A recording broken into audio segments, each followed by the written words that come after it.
Friend, আমি এই ভিডিওর মাধ্যমে আলোচনা করব যে আপনাদের আধার কার্ডে আপনি কিভাবে একটি পিভিসি আধার কার্ড করবেন, অর্থাৎ প্লাস্টিকের আধার কার্ড করবেন। আধার কার্ডের সঙ্গে আপনার মোবাইল নাম্বার লিঙ্ক থাকুক কিংবা না থাকুক, এতে কোনো সমস্যা নেই। আধার কার্ডের সঙ্গে মোবাইল নাম্বার লিঙ্ক থাকলেও আপনি এটা খুব সহজেই করতে পারবেন, এবং আধার কার্ডের সঙ্গে মোবাইল নাম্বার লিঙ্ক না থাকলেও এটা আপনি তাও খুবই সহজে পদ্ধতিতে করতে পারবেন। জাস্ট কয়েকটা স্টেপ ফলো করলেই আপনি এটাকে নিজেই করে নিতে পারবেন। আমি আছি আপনার সঙ্গে আজহারউদ্দিন আনসারী।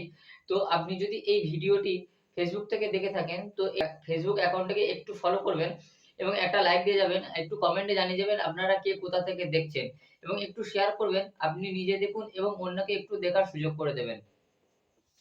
আর আপনি যদি ইউটিউব থেকে দেখে থাকেন, তো চ্যানেলটিকে একটু সাবস্ক্রাইব করে দেবেন। তো চলুন, আমি আমার কম্পিউটার স্ক্রিনে নিয়ে যাচ্ছি। তো আপনি চাইলে এটা মোবাইল থেকেও করতে পারবেন।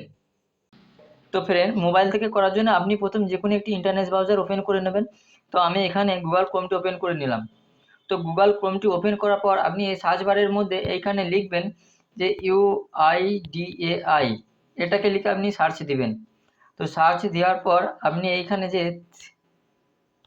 3 ডট লাইন আছে, এটাতে একবার মারবেন। এটাতে মারার পর আপনি এইখানে যে ডেস্কটপ সাইট আছে, এই ডেস্কটপ সাইটটাকে আপনি এনেবেল করে দেবেন। এই ডেস্কটপ সাইটটিকে এনেবেল করে দেবেন। তো ফ্রেন্ড, প্রথম এই যে ওয়েবসাইটটা পাবেন, এই ইউআইডিআই এর যে ওয়েবসাইটটা, এই ওয়েবসাইটটাতে একবার মারবেন।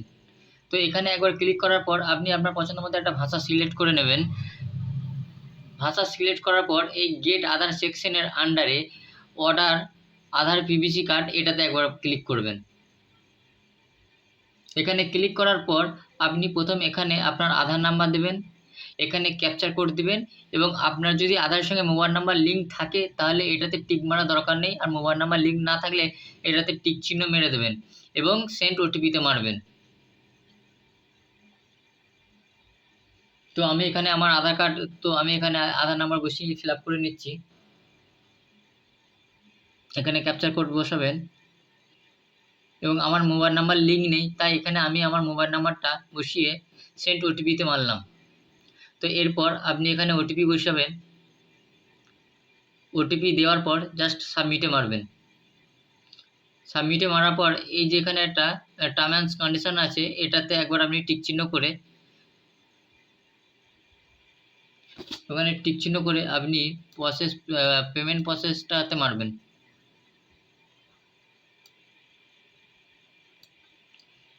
এরপর আপনি এখানে নেট ব্যাংকের মাধ্যমে পেমেন্ট করতে পারবেন, ওয়ালেটের মাধ্যমে পেমেন্ট করতে পারবেন, ক্রেডিট কার্ড ডেবিট কার্ডের মাধ্যমে পেমেন্ট করতে পারবেন, এবং ইউপিআইয়ের মাধ্যমে আপনাকে 50টা টাকা পেমেন্ট করতে হবে। আপনার সুবিধা মতো আপনার যে কোনো একটি পেমেন্ট মেথড থেকে আপনি জাস্ট 50 টাকা পেমেন্ট করে দেবেন। আর পেমেন্টটা হওয়ার পর আপনি এইরকম একটা রিসিপ্ট পাবেন। এই রিসিপ্টটা পাওয়ার পর আপনি জাস্ট কাছে রেখে দেন, আপনাকে আর কিচ্ছু করতে হবে না। 15 দিন পর্যন্ত ওয়েট করবেন, দেখবেন পোস্ট অফিসের মাধ্যমে আপনার বাড়িতে এই কার্ডটি দিয়ে গেছে। So thank you for watching.